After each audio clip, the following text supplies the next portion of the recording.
안녕하세요. 제 아내는 상당히 미인이었고 차림새도 근사했습니다. 바로 아내에게 반했고 반년 정도를 아내에게 끈질기게 구했습니다. 아내는 처음엔 정중히 그리고 냉정히 저를 거절하였지만 지극정성을 다하는 제게 어느 순간부터 마음을 열었습니다.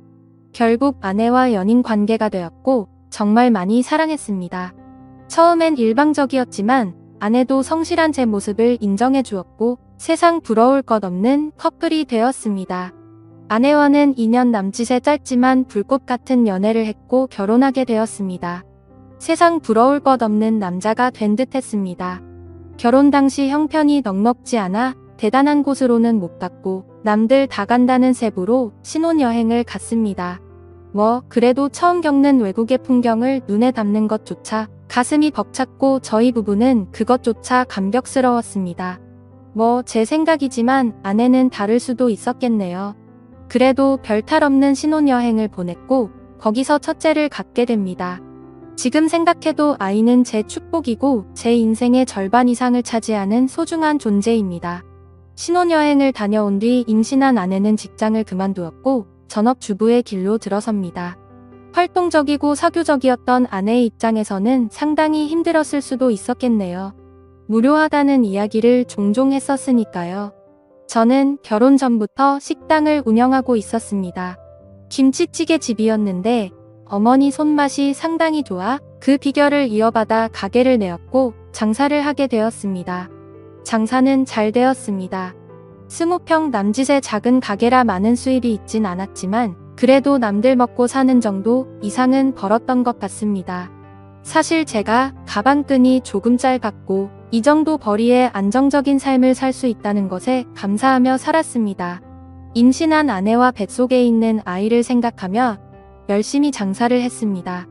그리고 신혼여행 10개월 후 저희는 세상에서 가장 빛나는 보석을 얻게 됩니다. 너무 사랑스러웠어요. 저에게는 아내와 아이가 동기부여가 되었고 2호점까지 내게 됩니다. 2호점은 1호점에 비해 10평을 늘려 30평 정도로 크게 했고 마찬가지로 장사는 잘 되었습니다. 저 역시 많이 바빠졌네요. 아내는 출산하고 종종 가게에 아이를 데려와 도와준 적이 있긴 했지만 아이가 기어다니기 시작하면서부터 거의 오지 못했습니다.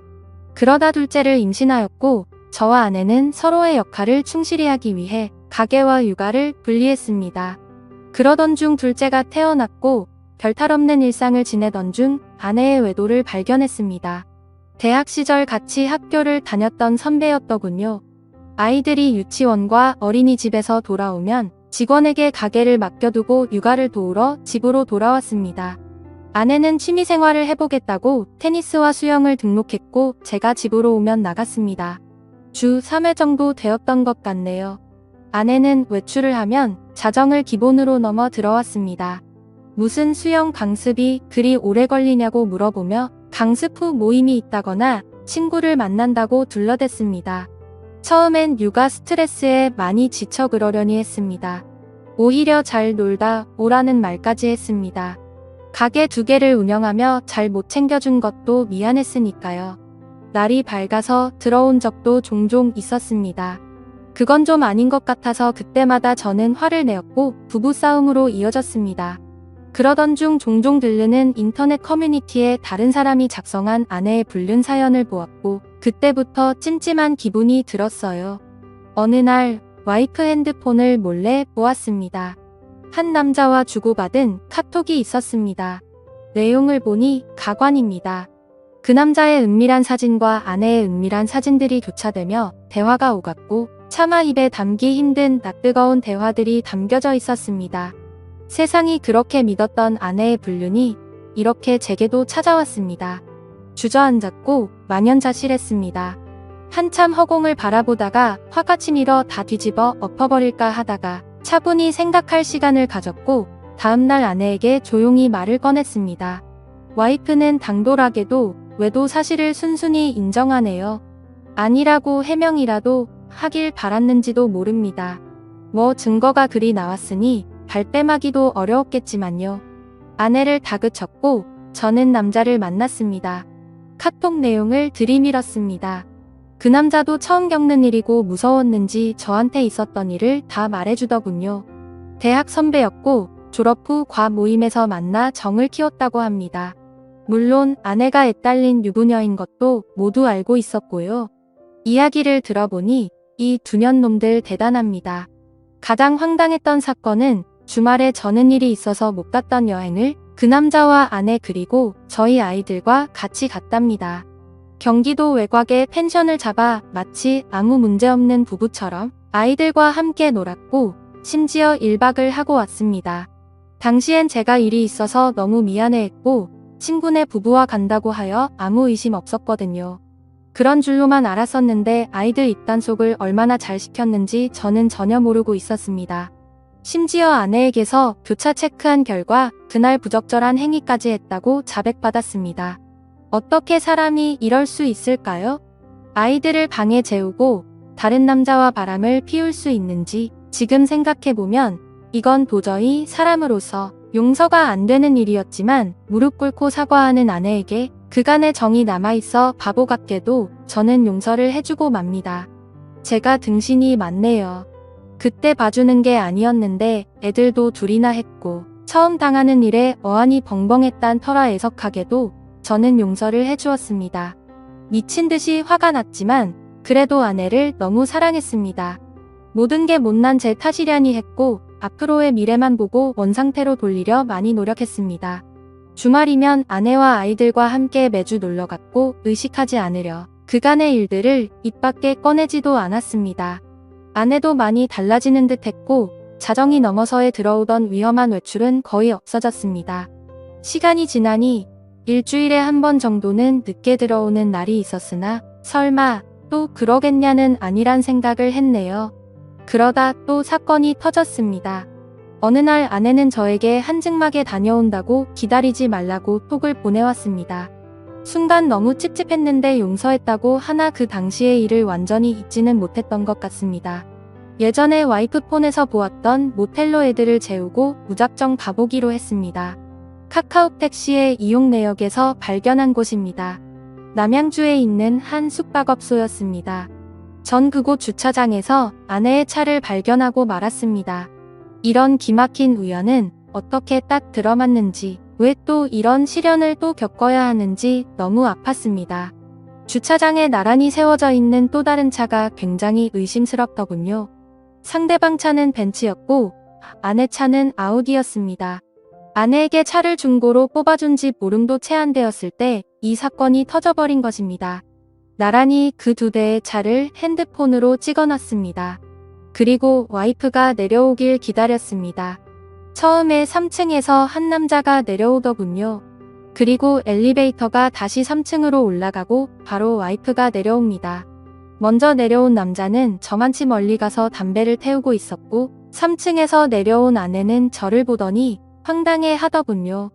그 표정을 잊을 수 없습니다. 저는 바로 와이프를 추궁하기 시작했습니다. 왜 한증막을 간다던 사람이 여기 있냐, 누구랑 있었냐. 아내는 혼자 있었다라는 말만 하더군요. 말도 안 되는 억지였지만 아내는 이번에 걸리면 끝이라는 걸 알기에 딱 잘라댑니다. 아니 어떻게 혼자 모텔에 있을 수 있냐는 말에 이곳이 온천이 나와 여기로 왔답니다. 그때 멀찌감치 있던 3층에서 내려온 남자가 의심되어 그 남자에게 다가가 물어봤습니다. 그 남자는 아내를 전혀 모른다고 했습니다. 아내도 모르는 사람이라고 했습니다. 아내와 읍면 살면서 처음으로 손찌검을 했습니다. 아내를 데리고 모텔 3층으로 올라갔습니다. 몇 호에 있었냐고 물어보니 대답을 안 해주더군요. 혼자 있었으면 몇 호에 있었는지 말해보라고 화를 내었고 끝까지 대답을 못하자 저는 1층 로비로 갔습니다. 사정을 얘기하고 마스터키를 받은 후 아내가 있던 방을 열어보았습니다. 역시 혼자 있었던 게 아니었습니다. 침대 이불이 이 사건을 말해주더군요. 그런데도 불구하고 끝까지 혼자 있었던 말에 전 화가 났습니다. 추후 알게 된 내용이지만 아내는 그냥 아는 오빠 동생 사이고 그곳에서는 서로 다른 방에 있었다고 말하고 있습니다. 서로 아는 오빠 동생 사이고 같은 모텔에 같은 시간, 같은 3층에서 있었지만 서로 다른 방에 있었다고 합니다. 이 말을 누가 믿을 수 있겠습니까? 아는 동생한테 벤츠 차량 조회를 해봤더니 수원 자동차 매매단지 매물이라고 하더군요. 맞습니다. 그 남자는 중고차 딜러였습니다. 연락처도 알고 회사도 알고 그 남자에게 무작정 전화를 해보았습니다. 그 남자가 하는 말은 아내가 하는 말과 맞춘 듯이 똑같습니다. 아내는 아는 동생이고 본인은 다른 방에 있었다고 합니다. 온천하러 갔었다고요? 이거 가능한 일입니까? 결정적 증거를 잡지 못해 그 후 아내와는 상당히 불편했고 대화도 하나 없는 냉랭한 관계가 되었고 이때부터 아내와 별거하기 시작했습니다. 아내는 수원에 있는 처전에서 지내겠다고 집을 나갔고 저는 아이들을 돌보고 있습니다. 식당을 운영 중이라 저는 점심만 봐주고 나머지 시간은 아이들을 케어하며 생활했습니다. 둘째 생일 아내가 저에게 문자를 보냈습니다. 아이 생일이니 같이 밥 먹고 싶다고요. 그래서 집으로 오라고 했습니다. 서로 너무 불편하고 껄끄러웠지만 뭐 어쩔 수 있나요? 아이들과 나가서 외식 후 촛불을 불어줬습니다. 아이들은 엄마 언제 돌아오냐 하며 계속 칭얼댑니다. 그렇게 식사를 마치고 아내는 집으로 와서 할 이야기가 있다고 시간 좀 내달라고 합니다. 아내는 이미 저에게 모든 정이 사라진 상태이며 이혼을 결심했고 빠른 시간에 정리하자고 합니다. 어느 정도 예상은 했지만 직접 아내 입에서 그 말을 들으니 정신이 멍하다군요. 사실 제가 거기서 그러면 안 되는 거였는데 아직 아내를 사랑하고 있기 때문에 아내를 설득했습니다. 참 비참하고 억울했습니다. 제가 다그치고 아내는 빌었어야 하는 상황에 오히려 제가 설득을 하고 회유를 하는 상황이었으니까요. 아이들은 어쩌냐? 아직 우리 다시 해볼 수 있는 거 아니냐? 집으로 다시 돌아와라. 수차례 설득을 했지만 마음이 확실히 떠났는지 완강하게 거절합니다. 저도 대화를 하다 보니 어느 정도 포기가 되었고 소송 이혼을 하고 싶었지만 합의로 최대한 아내에게 맞춰주었습니다. 자동차와 적금 2천만 원 현금 5천만 원 주기로 하였고 양육비는 안 받는 걸로 했습니다. 그래도 한때는 뜨겁게 사랑했던 그 여자를 그렇게 보내주었습니다. 그날 모텔에서 있던 사건은 의문만 남기고 끝나게 되었네요. 다 잊기로 했습니다. 지금 아이들은 어머니께서 와주셔서 케어해주시고 저도 일찍 퇴근하여 같이 보고 있습니다. 다행히 아이들에게도 익숙한 일상이었던지라 큰 무리 없이 잘 커주고 있습니다. 훗날 어느 정도 성장했을 때 저를 원망할 수도 있겠지만 최대한 부족함 없이 키워줄 예정입니다. 아이들 성격이 많이 밝아요. 항상 웃음을 입가에 머금고 살거든요. 세상 소중한 우리 아이들, 아빠가 미안합니다. 여기까지 제 이야기는 끝입니다. 긴 사연 들어주셔서 감사합니다. 그런데 과연 서로 알고 있는 두 남녀가 같은 날 같은 층 방에서 아무 일 없이 있었다는 게 가능한 이야기일까요? 오늘의 사연 들어주셔서 감사합니다. 여러분의 생각은 어떠신지 댓글 달아주세요. 재미있게 시청하셨다면 구독, 좋아요 부탁드립니다. 감사합니다.